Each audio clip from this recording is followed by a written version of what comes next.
ഓം ശാന്തി. ഗീതാ രാജയോഗ ശിബിരത്തിൻ്റെ അവസാന ഭാഗത്തിലേക്ക് സ്വാഗതം.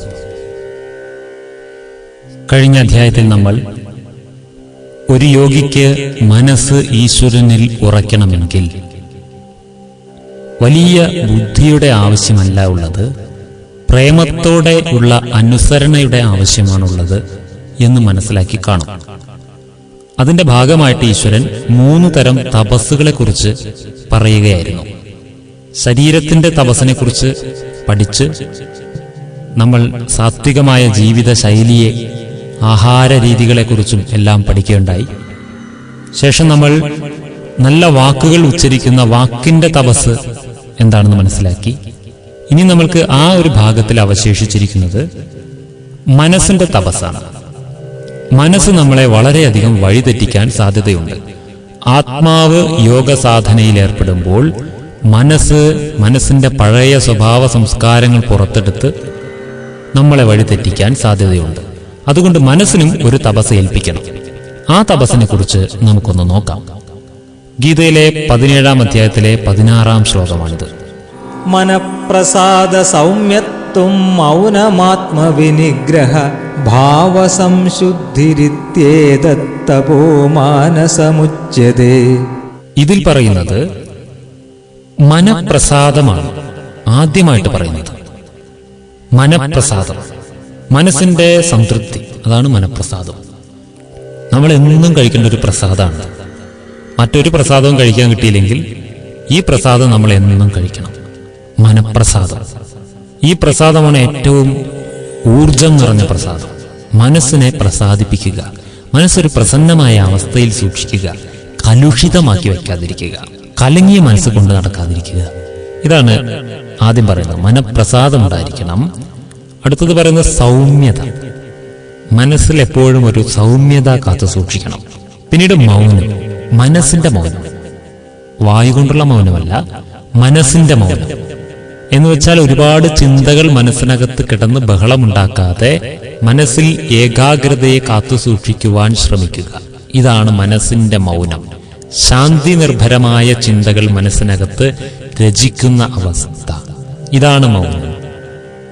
അടുത്ത പറയുന്നത് ആത്മസംയമനം. പെട്ടെന്ന് പ്രകോപിതമായി എടുത്തുചാടി കാര്യങ്ങൾ ചെയ്യാതെ ഒരു വീണ്ടും വിചാരത്തോടുകൂടി ഓരോ കാര്യങ്ങളെയും മുന്നോട്ട് കൊണ്ടുപോയിക്കൊണ്ടിരിക്കുന്ന അവസ്ഥ, ഇതാണ് ആത്മസംയമനം. മറ്റൊന്ന് സ്വഭാവശുദ്ധി.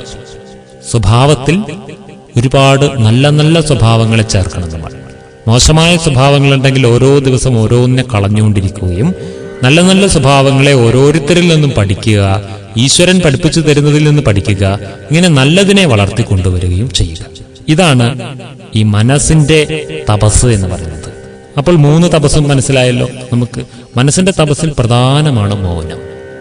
നിശബ്ദമായിരിക്കുവാനുള്ള പ്രാക്ടീസ് നമുക്ക് വേണം. വെറുതെ ഇരിക്കുന്ന സമയത്തൊക്കെ 1ഉം 2ഉം പറഞ്ഞുകൊണ്ടിരിക്കുന്ന ആ ഒരു സ്വഭാവം നമ്മൾ ഒഴിവാക്കുക. ആവശ്യമില്ലാത്ത കാര്യങ്ങളിൽ സംസാരിക്കാതിരിക്കുക, ഗൗരവമുള്ള കാര്യങ്ങളിൽ സംസാരിക്കുക, അല്ലെങ്കിൽ എന്തെങ്കിലും ഒരു ഉപകാരം ഉണ്ടാക്കുന്ന, സന്തോഷമുണ്ടാക്കുന്ന കാര്യങ്ങൾ സംസാരിക്കുക.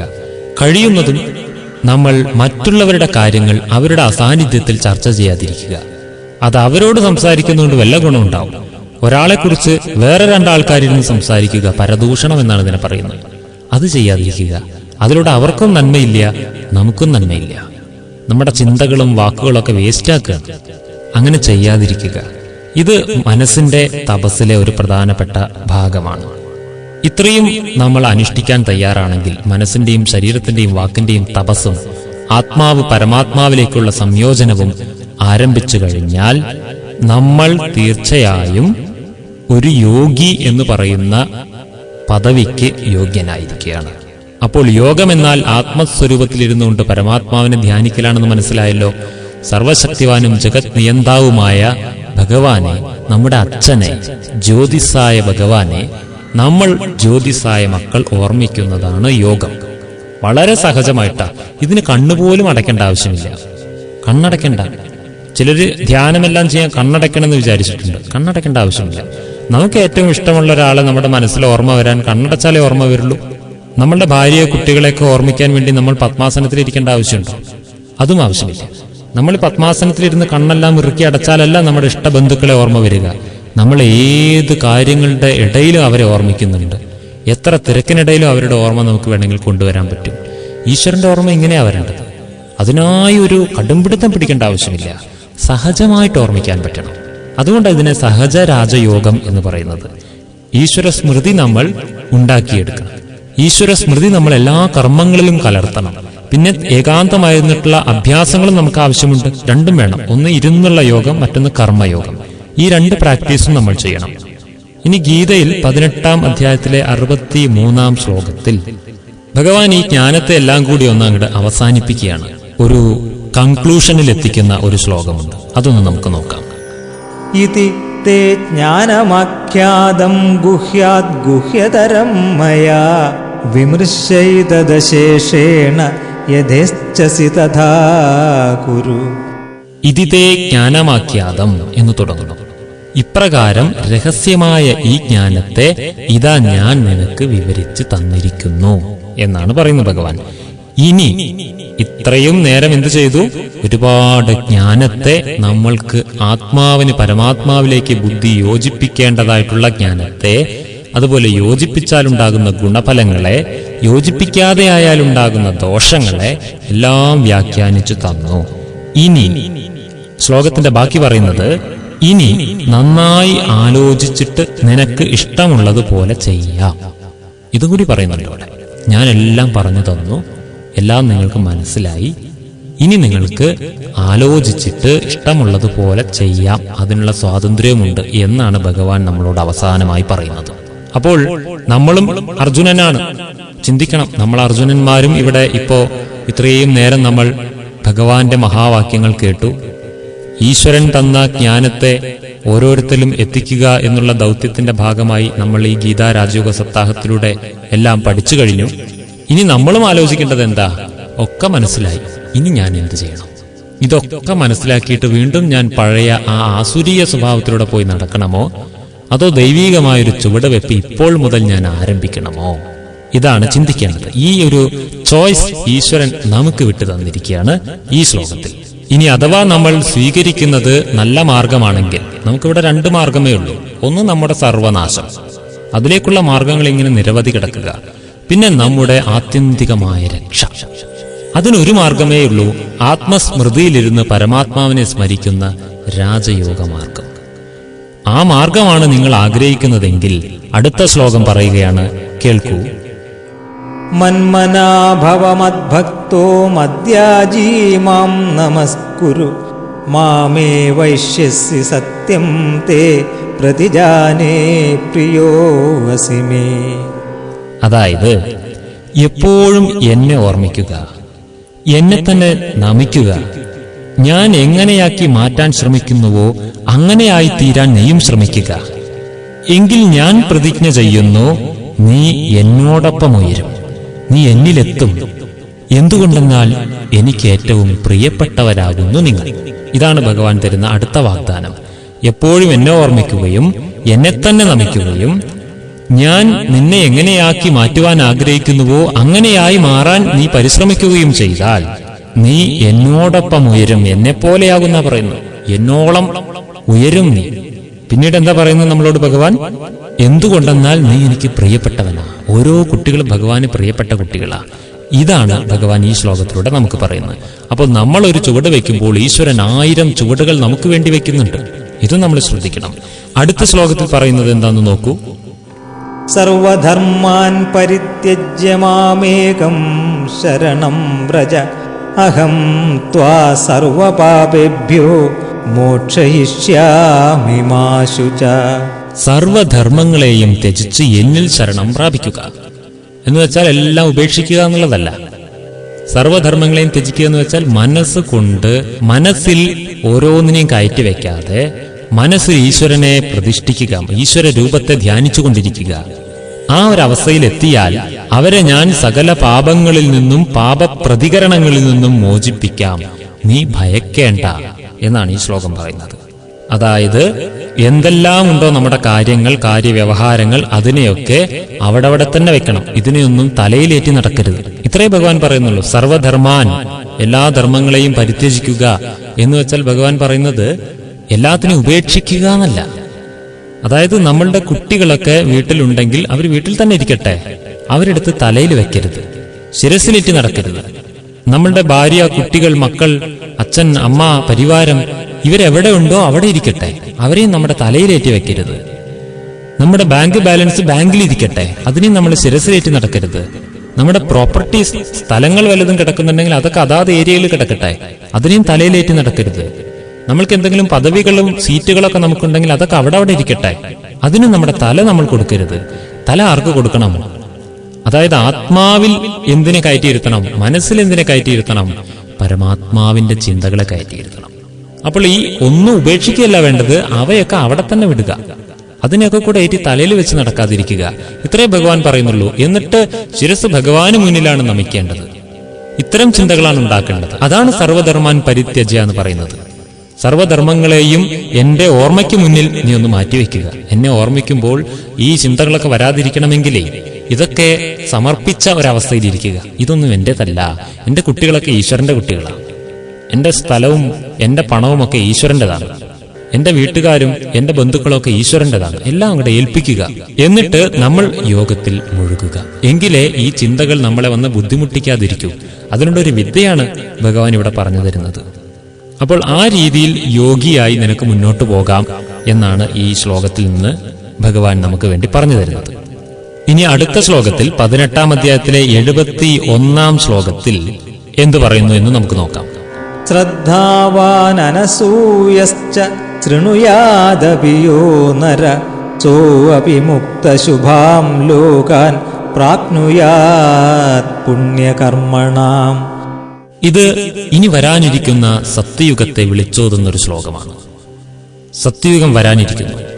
നമ്മൾ ആര് യോഗ സാധനയിലൂടെ പുണ്യാത്മാക്കളായി മാറുന്നോ അവർക്ക് സത്യയുഗമെന്ന പരമപാവനമായ യുഗത്തിൽ ശ്രേഷ്ഠമായ ദേവപദത്തിൽ ജീവിക്കുവാനുള്ള അധികാരം ഈശ്വരൻ തരുന്നു. ആ അധികാരത്തെയാണ് ഈ ശ്ലോകം സൂചിപ്പിക്കുന്നത്. ഈ ശ്ലോകം പറയുന്നത്, ഏതൊരുവൻ അതീവ ശ്രദ്ധയോടെ നിശ്ചയത്തോടെ ഞാൻ പറയുന്ന ഈ യോഗ സാധനയെ അനുഷ്ഠിക്കുന്നുവോ അവൻ സകല പാപങ്ങളിൽ നിന്നും മുക്തനായി അവരുടെ വികർമ്മങ്ങളെല്ലാം നശിച്ചുപോയി പുണ്യാത്മാക്കൾ വാഴുന്ന ലോകത്തിൽ അവരെത്തിച്ചേരും. അതേതാണ് ഈ പുണ്യാത്മാക്കൾ വാഴുന്ന ലോകം? അത് ഇപ്പൊ ഇല്ല. ഇനി നമ്മളൊക്കെ തന്നെ പുണ്യാത്മാക്കളായി മാറിയിട്ട് വാഴാൻ തുടങ്ങും. പക്ഷെ അവിടേക്ക് നമ്മൾ എത്തിച്ചേരണം. നമ്മുടെ ടിക്കറ്റ് അവിടേക്ക് ഉറപ്പാക്കണമെങ്കിൽ ഇപ്പോൾ ഈ പറയുന്ന പോലെ യോഗ സാധനകൾ അനുഷ്ഠിക്കണം എന്നാണ് ഭഗവാൻ പറയുന്നത്. എല്ലാവർക്കും, ഇവിടെ ഉള്ള എല്ലാവർക്കും കൂടി സത്യയുഗത്തിലേക്ക് ട്രാൻസ്ഫർ ആകാൻ പറ്റില്ല. എന്തുകൊണ്ടെന്നാൽ സത്യയുഗത്തിൽ ഇത്രയും ജനങ്ങൾ എത്തിക്കഴിഞ്ഞാൽ സെക്കൻഡ് കൊണ്ട് അതും കലിയുഗമായി മാറും. അതുകൊണ്ട് വളരെ കുറച്ചു പേരെ കൊണ്ട് ആരംഭിച്ച സൃഷ്ടി പതുക്കെ പതുക്കെ ജനസംഖ്യ വർദ്ധിച്ച് ഇങ്ങനെയായതാ. ഇനി വീണ്ടും സൃഷ്ടി അതിന്റെ കറക്കത്തിൽ സത്യയുഗത്തിലേക്ക് തിരിച്ചെത്തുമ്പോൾ സത്യയുഗത്തിൽ കഴിഞ്ഞ കൽപ്പാരംഭത്തിലുള്ള അത്ര ആളുകളെ വീണ്ടും ഉണ്ടാകൂ. അവരാരാണെന്ന് എങ്ങനെ നമുക്ക് തിരിച്ചറിയാം? യോഗ സാധന അനുഷ്ഠിക്കുന്നവർ. അതിനുവേണ്ടി യോഗ സാധന അനുഷ്ഠിക്കൂ. വരാനിരിക്കുന്ന സത്യയുഗത്തിന്റെ സ്വർഗീയ അധികാരം കയ്യിലാക്കൂ. ഇത് അനുഷ്ഠിക്കൂ എന്നാണ് ഭഗവാൻ ഇവിടെ പറയുന്നത്. അപ്പൊ ഇത്രയൊക്കെ പറഞ്ഞ സമയത്ത് നമ്മുടെ ഈ സാങ്കല്പിക അർജുനന് കാര്യം ബോധ്യമായി. ഈശ്വരന് മുന്നിൽ കാര്യം എനിക്ക് പിടികിട്ടി എന്ന് പറയുകയാണ് അടുത്ത ശ്ലോകത്തിൽ, 18-ാം അധ്യായത്തിലെ 73-ാം ശ്ലോകം.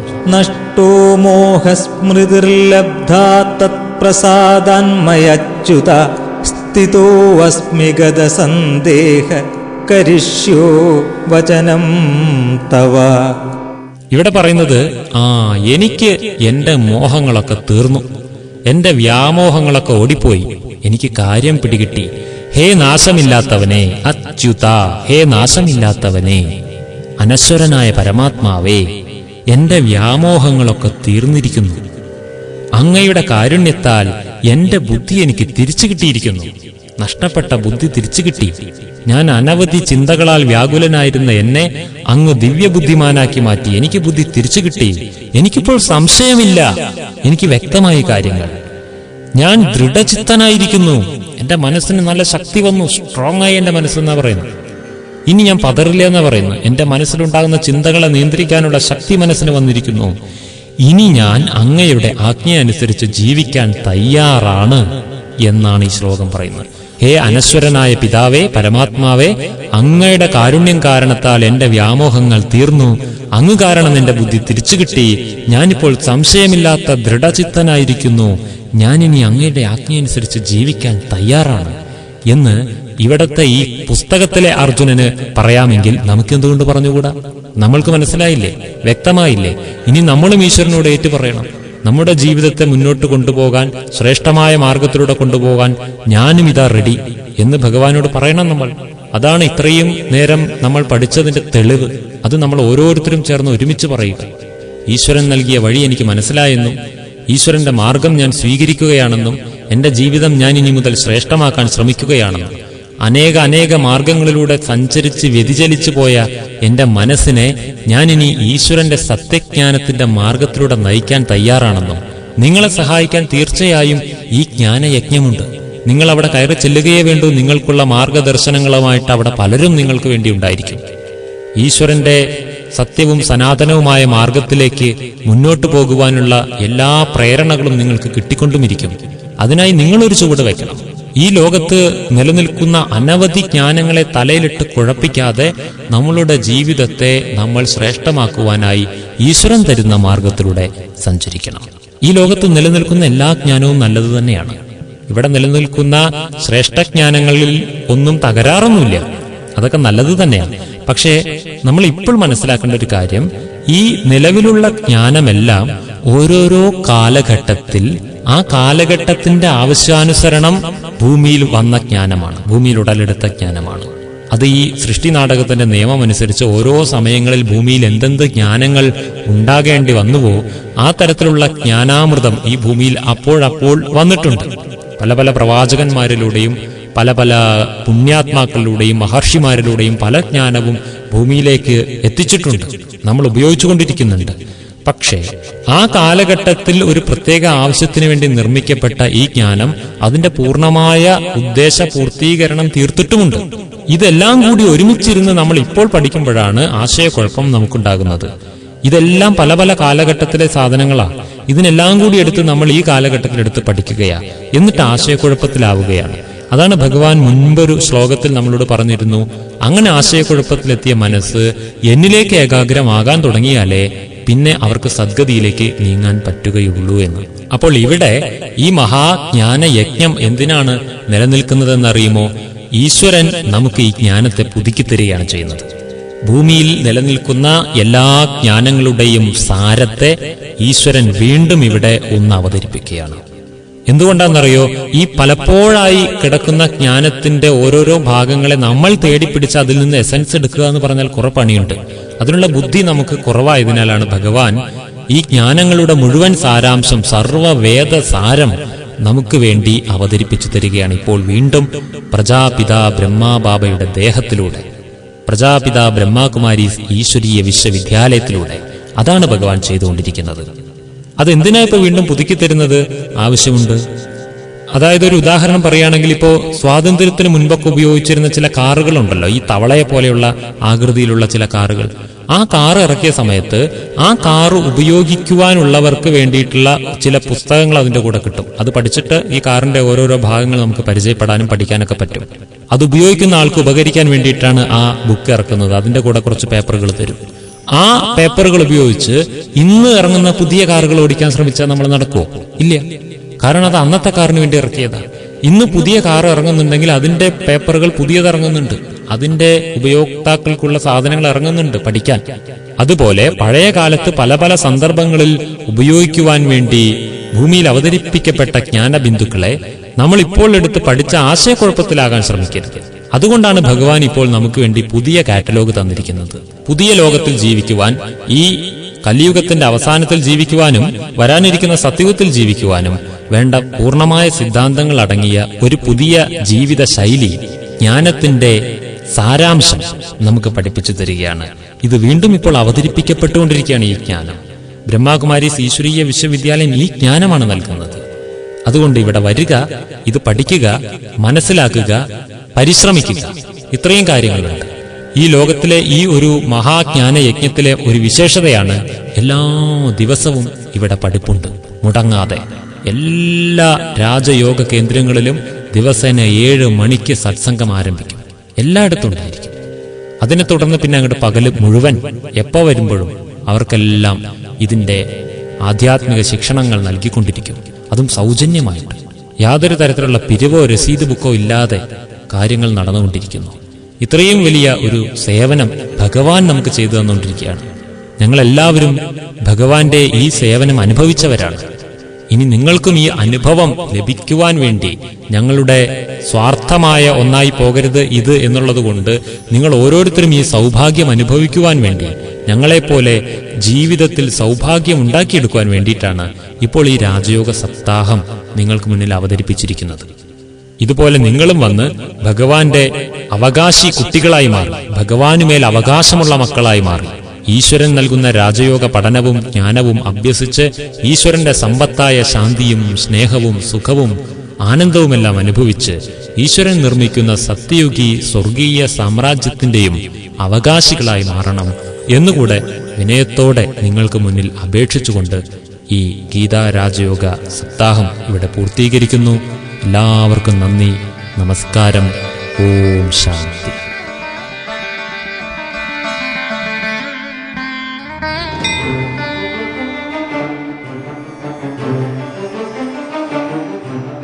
രാജയോഗജ്ഞാനം പരമാത്മാനന്ദപ്രകാശിതം. രാജയോഗജ്ഞാനം സർവസർവാത്മഭൂഷണം. രാജയോഗജ്ഞാനം സമസ്ത ദുരിതമുക്തിതം. രാജയോഗജ്ഞാനം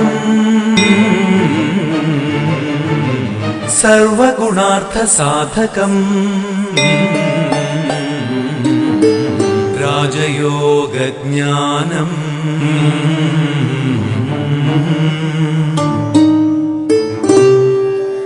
സർവാനന്ദസമ്പൂർണം. ഓം